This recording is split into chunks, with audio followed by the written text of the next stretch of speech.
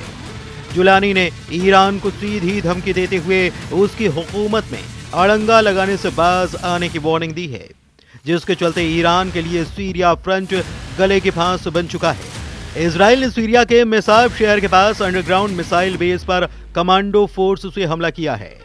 Syria के अंदर ये जगह इजराइल से 200 किलोमीटर दूर बताई गई है।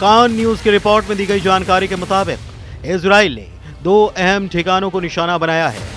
इस रिपोर्ट में कहा गया कि छापे उन अड्डों पर मारे गए जहां पर सीरिया रक्षा उद्योग के वैज्ञानिक और अनुसंधान केंद्र था। यहीं ईरानी रेवोल्यूशनरी गार्ड का अंडरग्राउंड मिसाइल कारखाना भी मौजूद था।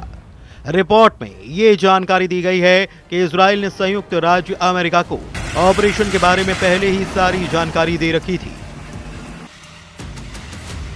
सीरिया में इजराइल के कमांडो ऑपरेशन को एक तरह से रिहर्सल बताया जा रहा है ताकि ईरान के भीतर जितने भी अंडरग्राउंड मिसाइल बेस हैं वहां ऑपरेशन को 100% सक्सेसफुल बनाया जा सके।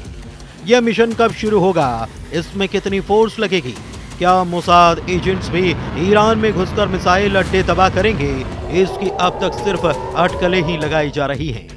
हालांकि ये साफ है कि इजराइल का mission Tehran Netanyahu secret location से डायरेक्ट करने वाले हैं। रविवार 29 दिसंबर को पीएम नेतन्याहू की प्रोस्टेट सर्जरी हुई है। डॉक्टर्स ने उनके शरीर से प्रोस्टेट को अलग कर दिया है। यरूशलेम में हदासा मेडिकल सेंटर में सर्जरी के बाद रिकवरी के लिए नेतन्याहू को अंडरग्राउंड यूनिट में रखा गया है। इस अंडरग्राउंड यूनिट पर मिसाइल हमले का भी असर नहीं होगा। नेतन्याहू के कार्यालय ने जानकारी दी है कि लॉ मिनिस्टर यारिव लेविन कुछ दिन कार्यवाहक प्राइम मिनिस्टर की जिम्मेदारी संभालेंगे। नेतन्याहू के सीक्रेट लोकेशन पर जाने के साथ ही इजराइल ने हिजबुल्लाह पर भीषण हमले किए हैं। IDF chief of staff lieutenant general Herzi Halevi ने हिजबुल्लाह पर जीत हासिल करने तक का ऐलान कर डाला है। हालांकि हलेवी ये बताना नहीं भूले कि असली जीत ईरान की तबाही के बाद ही मानी जाएगी। लेबनान मोर्चे पर टोटल कंट्रोल और सीरिया में हिजबुल्लाह को ईरान से अलग थलग करने के बाद हलेवी भी ईरान पर सीधे हमले के लिए तैयार हैं। उनसे पहले मोसाद चीफ ने भी ईरान में घुसकर नरसंहार के हथियारों के खात्मे का आइडिया पीएम नेतन्याहू को दिया था। जाहिर है इजराइल ने ईरान के खिलाफ मोर्चा खोल दिया है। इजराइल का टारगेट सबसे पहले ईरान के मिसाइल बेस को तबाह करना है। वजह है ईरान की मिसाइल पावर। ईरान ने जब इजराइल पर हमला किया मिसाइलों की ही बौछार की है। इन मिसाइल बेस को बर्बाद करने तक इजराइल अब रुकने वाला नहीं है। ईरान के जिस मिसाइल बेस को इजराइल सबसे पहले तबाह कर सकता है उसे भी जरा देख लीजिए। ईरान के समनान सूबे में शाहरोद स्पेस सेंटर है। इसे ईरान का मिसाइल टेस्टिंग और प्रोडक्शन बेस माना जाता है। ये वही सेंटर है जहां से अप्रैल और अक्टूबर में ईरान ने सैकड़ों मिसाइलें इजराइल पर दागी थी।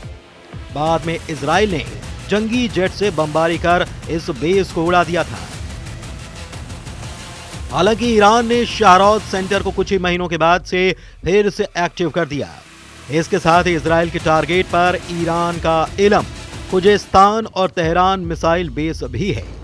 जिस तरह इजराइल ने सीरिया में घुसकर बीते सितंबर महीने में ईरान के बेस को बर्बाद किया, उसी तर्ज पर ईरान की जमीन पर उतरकर मिसाइल पावर खत्म की जाएगी।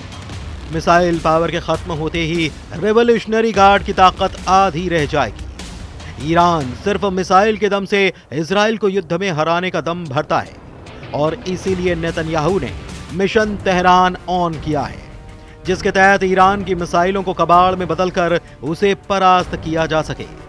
मिसाइल बेस की बर्बादी के बाद इजराइल ईरान के एटमी सेंटर्स को भी तबाह करने का प्लान बना रहा है।